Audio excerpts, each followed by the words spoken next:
As if we didn't know, the SIAM data for the month of June just reiterated the slowdown, indicating a 24% year-on-year fall in passenger car sales, while two-wheeler sales, it indicated, were down 12%.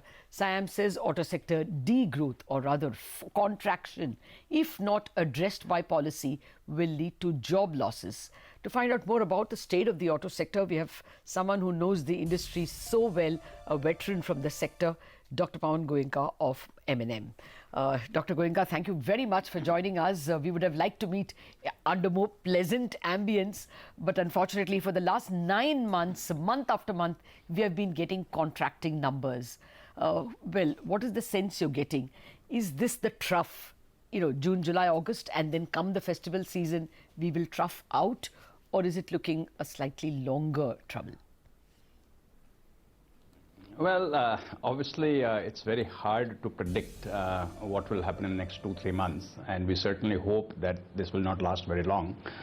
As you have said, this is perhaps the worst quarter for passenger vehicles since 2001.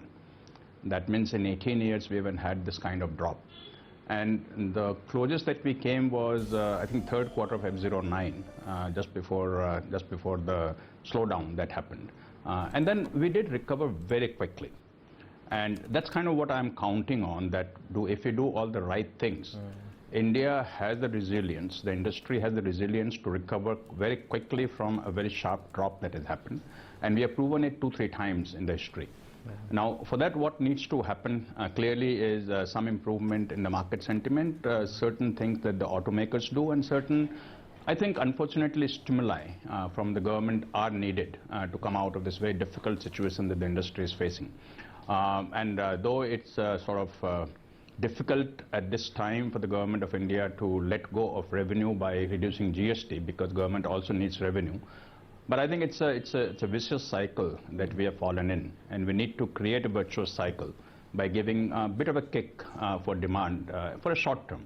And therefore something has to be done. And I guess one of the disappointments that the industry had was that while the budget was very good for electric vehicles, while the budget was very good for long-term vision for the government, but for the short-term stimuli that we needed for the next 3 months, 4 months, till the festive season is over, was missing.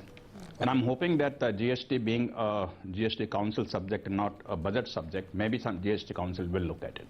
Sure. Dr. Goenka, good morning. That point is taken that perhaps for the demand revival, from the company's point of view, what can be done? For example, Mahindra had this interesting concept of glide. I was having a conversation with some people. The thought process is that, this Ola and Uber disruption, why can't large companies also have something similar of their own? I think Hyundai has started, for example, a rental scheme. Do you think some of these schemes are needed from the company's point of view? Well, all companies are doing something or the other. For example, we also have a leasing scheme that we started about a year ago. We have some mobility service, like Glide that you mentioned, that we're doing. But these are things that will take time to ramp up. It will not happen overnight. It's not going to solve the problem for the next 3 months. And what we need to look at is how do we, all that we need right now, in my belief, is convert the vicious cycle that we have fallen in, where all the sort of gloom and doom that gets talked about and everybody is looking at slowdown and therefore not getting into a buying sort of cycle. We just need to come out of it to a virtuous cycle, and that's what requires a kick. As far as Mahindra is concerned, I think fortunately we have been somewhat better off than industry average in the first quarter. In the month of June, we were the only company, I think, that had a positive growth in the passenger vehicle segment. But that does not take away from the fact that even for us, the quarter has been less than what we had expected. Now, what the industry can do in the short term is clearly launch of new models. And quite a few new models have been launched, 2 or 3 big launches in the last quarter, 2 or 3 big launches planned, I'm talking industry, in the coming quarter. And that does give a sort of a demand sort of spurt, but only for those companies which are launching those new models. So that certainly would help. One good thing that has happened clearly is the commodity prices as a result of industry slowdown. have been behaving very well. In fact, perhaps maybe tad downward move for the commodity prices, and that is probably going to help the industry not to have to take a price increase. And that will certainly help because the prices will not go up. So launches, not taking price increase, doing a little bit more of marketing, perhaps may end up by doing a little bit more incentives for the customers. The kind of thing that the industry can do. But finally, the demand has to come from consumers wanting to buy a vehicle. We can only reduce prices, give incentives. But if consumers don't want to buy, then there's not much that we can do. Absolutely. Dr. Goenka, hi, good morning. This is Sonia here. You know, when we met the last time, you had indicated that this is the first time in your career that you cannot ascribe a reason to why demand has fallen so much. But do you fear that demand could fall further over the next 6 to 12 months, purely because we have this BS6 transition that will take place, where there is a cost inflation angle as well? I mean, people are talking about almost a 15% cost inflation too. Is that a reasonable assumption, and do you fear that demand could fall further because of that? Let me just make one point clear, which I think we are missing out sometimes, is that the last year first quarter was one of the best quarter that we had in a long time. So some of the negative growth that we are seeing also is the effect of a very high base of last year quarter. And after that, the industry started slowing down in third and fourth quarter. So that base effect we must take into account. Now coming back to your question, Sonia, that clearly with the price increase that will happen for the safety norms that are coming in on 1st of October and the BS6 norms coming from 1st of April will have a significant increase in prices of the vehicles, and that clearly will have a downward pressure on demand again. And I'm certainly hoping that the negative cycle that we are in becomes a positive cycle before that happens. But I would like to talk about a couple of things that perhaps could be done to help in sort of offsetting that demand down cycle that might happen because of the increased prices of BS6 and safety.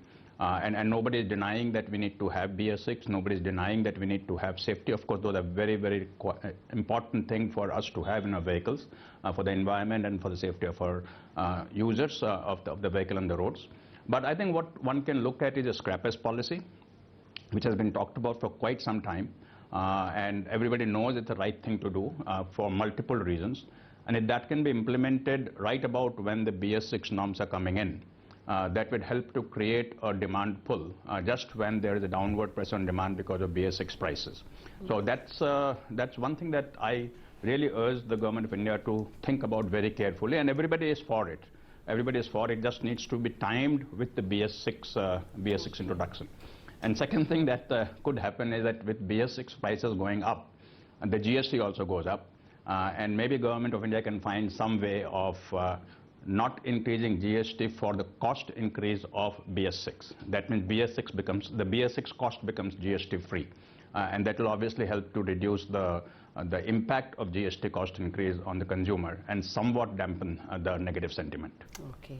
Dr. Goenka, just a little more detail on the slowdown now. What kind of capacity utilization are you at now? Is there any day-wise shutdown or line-wise shutdown at M&M? Yes, there is. In fact, I think almost all automakers have that. Some have announced, some have not announced. Last month we had, I think, 4 to 5 days of shutdown, which means on a 25 days working, we are about 20% shutdown. Yeah, that's right, 20% shutdown on a 25-day working.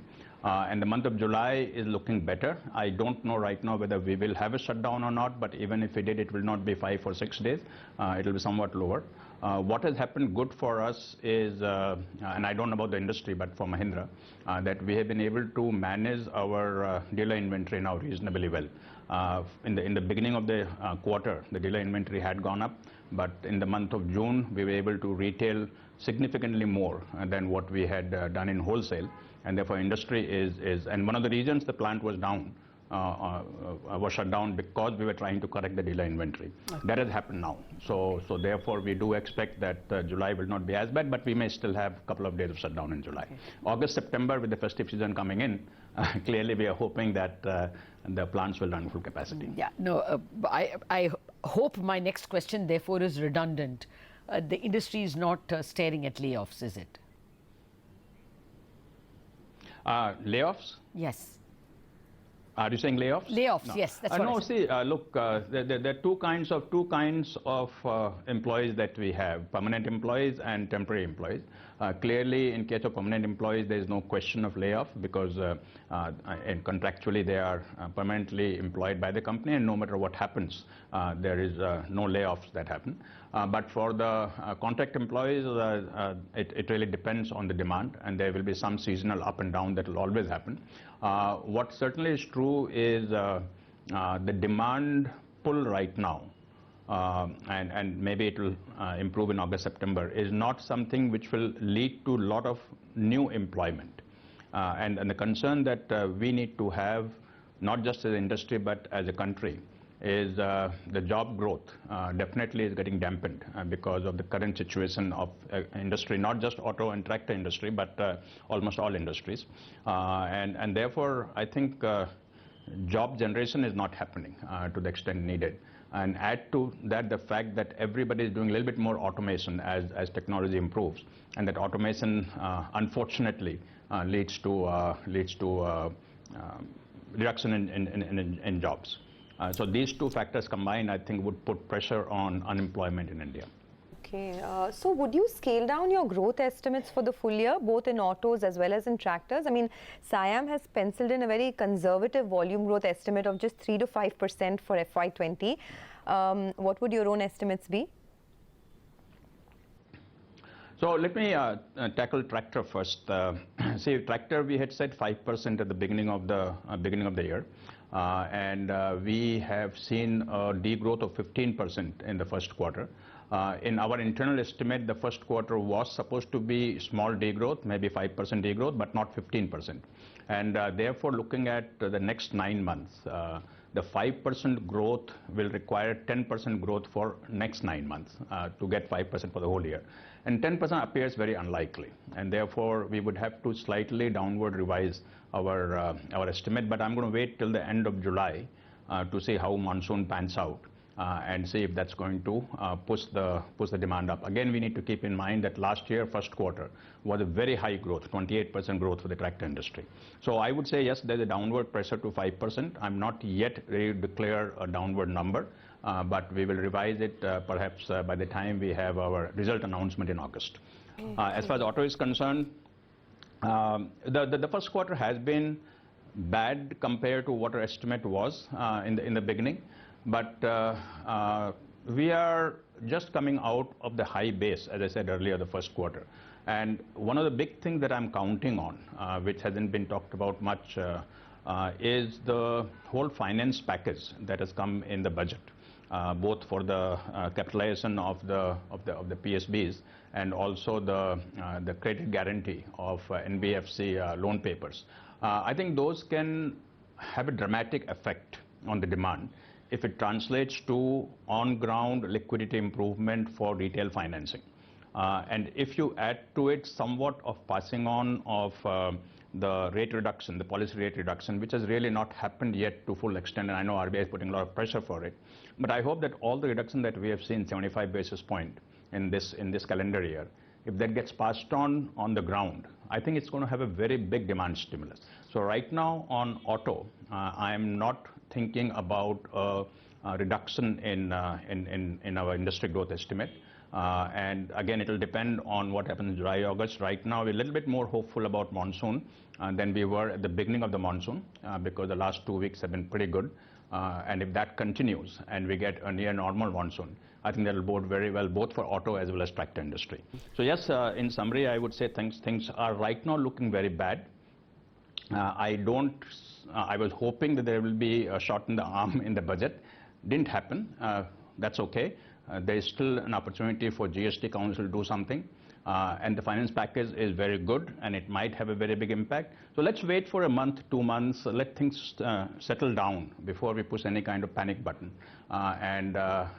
We should look at it probably middle of August to see how things are, and then take a call. Yeah, that was going to be my next question to you, because there are a lot of positives. It's 87,000 crores of farm income that is going to farmers, and some of them are going to actually not small farmers. So hopefully that will be a stimulus for at least one category of farmers. And then, as you say, rate cuts and the NBFC package, along with the other stimuli in the economy, maybe we are going to see a demand uptick. But that will be apparent to you only in the September festive season, you think? At the beginning of the season. I think we should know at the beginning of season. It's very important that we go into the season with a good inventory level at the dealerships, because dealers should not be overburdened. In fact, one of the big concerns we have right now is the dealers' ability to get credit for having vehicles in their showrooms, and something that we are working on as Mahindra, and I'm sure other people are also. And if dealers go into the festive season with a reasonably good inventory, and if we have few positive signs like interest rates, good monsoon sentiment, then I think festive season could surprise us positively, and that would take us out of the vicious cycle. I have been maintaining for the last 6 to 9 months that really all that we need is to come out of vicious cycle to virtuous cycle, which requires some kind of a positive stimuli, whether it's external, whether it's internal, whether it's government induced, whether it's industry induced, doesn't matter. What we need is some kind of positive stimulus to get the customers back into a buying spirit, which they are right now not in. And again, it's not just a matter of auto or tractor, it's almost everything where there is no buying spree right now that is happening, and we need to get the customers back to the buying spree. That's the one single biggest requirement that we have in the economy, to get the customers back to buying. Okay, so I just want to clarify, you said that the tractor guidance of 5% for FY20 may have to be revised downwards. You haven't done it just yet. But on the auto sector, on the auto industry, what is the guidance now? So right now I'm saying that the first quarter was less than what we had thought, but I'm still hopeful that July, August, September will get us back on the winning streak, on the growth streak. I do think that we will require some kind of stimulus for that to happen. And I do urge the GST Council to take a look at a temporary, not a permanent, but a temporary sort of rationalization of, and if that happens, then I think auto industry may come back, especially because there is a likelihood of pre-buying for BS6. Okay, So I also wanted so to ask you about the electric vehicles, bit, what the investment is that you've made currently and what's the pipeline like, because a lot was announced in the budget, whether it's removal of the import duty on lithium-ion batteries, the exemption of EV components from customs duty, or even that 1.5 lakh deduction on EV loans. Do you think enough has been done, and what do you see as the way forward for M&M in terms of investments as well as rollout? I'm surprised that we went through 15 minutes without talking electric vehicles, so thank you for bringing that up. Clearly for Mahindra, anything good news about electric vehicle is good news, because we have been in this sort of segment for 8 years, 9 years now, and waiting for this to happen. And I have said that when I look at what all has been done by the Government of India to promote electric vehicles, I as an industry person cannot ask for more. The GST and might go down to 5%, which will even be a bigger bonanza. The GST, the famous scheme, the registration, the import duty, the interest rate subvention, all of these things are sort of, if you add it up, now for three-wheelers, for sure, I can absolutely positive that for three-wheelers, for an operator, owning and operating an electric three-wheeler today is less expensive than owning and operating a CNG, petrol, or a diesel three-wheeler. So in my belief, it's just a matter of time before there is a strong demand pull where government does not have to do any kind of regulatory ban but I think a strong demand pull will generate for electric three-wheelers. And pretty soon the industry will start adding capacity. Right now, we are the only ones who have a declared capacity of electric autos, and I'm sure that others will start doing that very soon. So three-wheelers is done. The only thing that is required for three-wheelers is that we still do not have everything that has been talked about by the central government has not yet been implemented on the ground. And we need to see that implementation happening on the ground, for example, the registration of three-wheelers. And once that happens, we are on our way, and then the onus is on us, on the industry and on the service provider to make this transition to three-wheeler electric happen. When it comes to cars for commercial application, I think we are not too far. If the 5% GST happens, we are certainly over the hump in making the electric cars more affordable for demand aggregator, taxi operators, fleet operators, than having a diesel or a petrol car. So I think pretty soon we'll start seeing a demand pull there also. So I would say, summarize by saying government has done what they had to do. They just need to focus only on implementing what has been said, and now it's up to us. The only one thing that has not happened is the lithium-ion cells still attract an import duty, which will only add to the cost of the vehicle, because in India there is no lithium-ion production right now, and it won't happen for next 2 to 3 years. So this is the only demand that remains, or request that remains, that we should make that also duty-free in addition to what has been made duty-free. Okay. Otherwise, we are done. Okay. Dr. Goenka, on that very positive note, thank you very much for joining us with a comprehensive analysis of what is there in the internal combustion engine segment, as well as what the future holds in the electric vehicle segment. All the very best for the upcoming festival season. We hope we go through this and we are already troughing out. Well, we take a break on that note. We are coming back with another interesting look at data.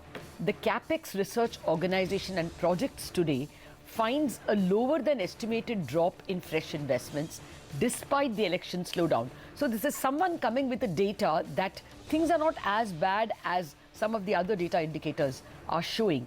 Shashikant Hegde, the director and CEO of Projects Today, is joining us. We are back in a minute.